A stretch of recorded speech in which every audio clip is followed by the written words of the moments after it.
Morning everyone, তোমরা সবাই কেমন আছো? আশা করছি ভালো আছো, আমরাও ভালো আছি। তো এখন বাজে হচ্ছে যে 6টা। এখন থাকতে আজকে ব্লগটা স্টার্ট করলাম, আশা করছি তোমাদের ভালো লাগবে। তো সকাল সকাল চলো বাসি ঘর দরগুলো ঝাঁট দিতে আরম্ভ করে দিয়েছি। এই যে এটা হচ্ছে যে আমাদের দরজার পুরো সামনের গেটের সামনেটা, বাদবাকি সবই ঝাঁট দেওয়া হয়ে গেছে, শুধু সামনের গেটের এখানটা বাকি আছে। সাইকেলগুলো নামিয়ে দিয়ে এবার আমি ঝাঁটটা দিয়ে নিলাম। গাড়িটা নামাইনি, আমাদের গাড়ি রোজ ব্যবহার হয় না, তো নামাই না। আমার হাজব্যান্ড সাইকেল নিয়ে কাজে যায়, আর আমার মেয়েকে আমি স্কুলে সাইকেলে করে দিতে যাই, তো সাইকেলগুলো খালি ব্যবহার হয় বলে আমি সাইকেলগুলোই খালি বার করে দিলাম। তো চলো আজকে সকালবেলা ঝাঁটা হাতে নিয়ে আজকে ব্লগটা স্টার্ট করছি। কি আর করবো বলো। তো প্রত্যেকটা বাঙালি মহিলাদের সকালবেলা ঝাঁটা হাতে নিয়ে ব্লগ স্টার্ট করে, তা আমিও সেটাই করলাম। আশা করছি দেখতে থাকো, আশা করছি তোমাদের ভালো লাগবে। ফুল ভিডিওটা দেখার অনুরোধ রইল। তো সকালবেলা আমার মেয়ে যাবে হচ্ছে যে পড়তে, উঠে পড়েছে, তো আমি ওর জন্য একটু চা বানিয়ে দিয়েছি। তো চা আর রুটি খেয়ে যাবে, চা রুটি খেতে ভালোবাসে, চা রুটি খেয়ে নেবে। আমার শাশুড়িকে ওদিকে চা রুটি দিয়ে দিয়েছি, আমার শাশুড়ি মা ভাত করছে। এই জানলাটায় না আমি পর্দাটা দিয়ে দিয়েছি, পর্দাটার জন্য না প্রচণ্ড পরিমাণে ওইদিকে সূর্যটা ওঠে তো পূর্ব দিকে, তো প্রচণ্ড পরিমাণে রোদ আসে সকালবেলা, তো আমি ওদিকে একটা কাপড় দিয়ে দিয়েছি। তো আজকে আমি রান্না করছি হচ্ছে যে গোটা গোটা ভেন্ডির ঝাল। তো ভেন্ডিগুলো ভেজে নিচ্ছি আগে, আর পেঁয়াজ সর্ষে এসব, আর পেঁয়াজ সর্ষে আর রসুন বেটে নিয়েছি, ওই দিয়েই আজকে, আর হলুদ গুঁড়ো লঙ্কা গুঁড়ো তো দিতে লাগবেই। তো ওই আজকে ঝাল করব। আর করব হচ্ছে যে কচুর মাথা দিয়ে, আগের ভিডিওতে তোমায় আমি মাঠে গিয়ে দেখিয়েছিলাম বড় বড় কচুর মাথা, ওই কচুর মাথা দিয়ে আজকে পুঁই শাকের তরকারি করব আলু বড়ি দিয়ে। ওই যে ওই রকম বড় বড় মাথা আমরা মাঠ থেকে এনেছি, ওই মাথা দিয়ে আজকে করব হচ্ছে পুঁই শাকের তরকারি। তো পুঁই শাকের তরকারির জন্য পুঁই শাকটা তো সেদ্ধ করতে দিতে হবে, তাই ওটা সেদ্ধ চাপিয়ে দিলাম প্রেশার কুকারে। তো প্রেশার কুকারে সেদ্ধ চাপিয়ে দিয়ে তারপরে আমি ওর মশলাটা বাটবো আর কি। তো চলো তোমরা দেখো।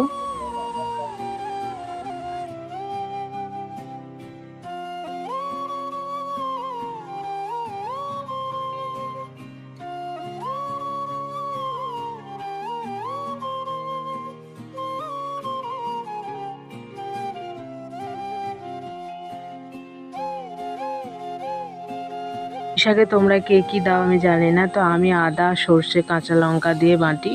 তো আমি আদা কেটে নিয়েছি, আর একটু সর্ষে মনে হয় লাগবে, তো অল্প হয়ে গেছে, ওই সর্ষেটা আমি বেটে নেবো, আর এখন এটা সেদ্ধ বসিয়ে দেবো।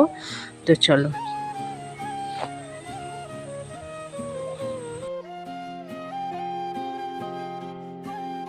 তো এদিকে আবার আমার হাজব্যান্ড জল নিয়েছে, জল নিয়ে এখনও গাছে জল দেবে। তো তোমাদের ঘরে সকালবেলা একটা জিনিস দেখানো হয়নি, আগে আর একটা জবা হয়েছিল, তো এবার আরও আর একটা জবা হয়েছে। জবাটা না ছোট হয়েছে, আর সূর্যটা দেখো খালি, দেখো খালি কীভাবে উঠেছে খালি, তো তাকাতেই পারছি না। তো আমার হাজব্যান্ড গাছে জল দিয়ে দিচ্ছে, গাছগুলো অনেক খারাপ অবস্থা, মানে শুকিয়ে টুকিয়ে গেছে। তো আমি যাই রান্না করে নিই।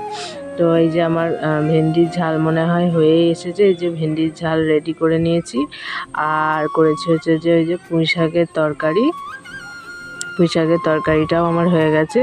তো ওর ভাত রেডি করে দিয়েছি, এই যে ভাত ও খেয়ে নিয়েছে, আর ওর টিফিনটাও রেডি করে দিয়েছি। আর সামনে দাঁড়িয়ে দাঁড়িয়ে বলছে যে ভিডিও করছো আমাকে নাও। তো আমি আর ওটা কাটিনি, তো ওদের ঘরে দিয়েই দিলাম। তো এবার আমি সব গুছিয়ে গেছি নেবো এবার। তো রান্না যেহেতু হয়ে গেছে, মানে সারাদিনের কাজ কমপ্লিট হয়ে গেছে, এবার বাদবাকি কাজগুলো সেরে নেবো। উনুনে ন্যাতাটা দিয়ে নিয়েছি, উনুনে ন্যাতাটা দিয়ে নিয়ে আমি করব হচ্ছে যে ওই যে এবার গ্যাসটা মুছে নিচ্ছি, আমি হাফ গ্যাস মোছা হয়ে গেছে, এবার বাদবাকি জায়গাগুলো একটু মুছে টুছে নিচ্ছি যাতে পরিষ্কার থাকে। তো আমি রোজই মুছে নিই। তারপরে এই যে জামা কাপড় কাচা হয়ে গেছে, জামা কাপড়গুলো মেলবো। আগে ওই রান্নাঘরটা মুছে নিয়েছিলাম, তো মুছে রোদটা দিয়ে এলে শুকিয়ে যাবে তাড়াতাড়ি, তো আবার আমি জানলায় পর্দাটা দিয়ে দিলাম, নাহলে রান্নাঘরে থাকা যাবে না আমার। তো চলো জামা কাপড়গুলো এবার একটু শুকনো করতে দিয়ে দিই। তো আমার রোজের এক বালতি বালতি জামা কাপড় বেরোয়, কেন জানি না বেরোয়, তাও ঠিকই আছে, একবারে কাচা হয়ে যায়, নাহলে সপ্তাহে একদিন কাচলে তো একবারে গাদা খানেক বেরোবে, ওটা আবার আমি সহজে নিতে পারবো না। তো চলো জামা কাপড়গুলো সব মেলে দিই। রোজের কাঁচা জামা কাপড় পরতেও যেমন ভালো লাগে তেমন কাচতে একটু কষ্ট তো হবেই, পরতে তো ভালো লাগে বলো। তো ওই জন্যে আর আমার হাজব্যান্ডের জামা কাপড় কাচতে যে আমার কী যে কষ্ট, কেননা ওর জামা কাপড় সব থেকে বেশি ময়লা হয়। ও যে সিমেন্ট বালি প্যান্টের পকেটে করেই মানে এক মুঠো বালি নিয়ে আসবে, আর সিমেন্ট যদি একবার গামছায় লেগে গেছে তো সে আর উঠবে না, তাকে নোকে করে করে খুঁড়ে খুঁড়ে তুলতে হবে। ও অনেক ঝামেলা। ও সিমেন্ট বালি নিয়ে আমাদের প্রচণ্ড ঝগড়া হয় বাড়িতে, যে তুমি কাজ করো না সিমেন্ট বালি মাখো, এই নিয়ে একটা আর কি ঝগড়া, যে তুমি কাজে যাও না সিমেন্ট বালি মাখতে যাও, এটাই আমি বুঝতে পারি না। তো এই করতে করতে আমি কেচে দিই, আবার চারটে কথাও শোনাই। তো এই যে এবার ঠাকুরের বাসন থালাগুলো একটু রোদে দিয়ে দিলে কি বলো তো একটু শুকিয়ে যায়, বাসন থালা একটু শুকিয়ে গেলে বেশ ভালো লাগে।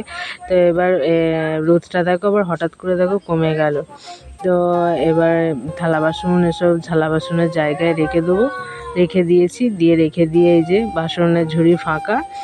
পরে এসে ঠাকুরের বাসনগুলো নিয়ে গেছিলাম। তারপরে এই যে এবার একটু 9টা বেজে গেছে, এবার কিছু পেটে কিছু দিতে হবে। তো ক্যামেরাটা একটু ঠিক করে নিলাম, কেননা খিদেও তো পেয়েছে বলো, কত সকালে উঠেছি। একটু লিকার চা করে নিলাম, আর রুটিগুলো না একটু সাদা রিফাইন তেল দিয়ে একটু ভেজে নিলাম, ভালো লাগে খেতে, গরম খুব।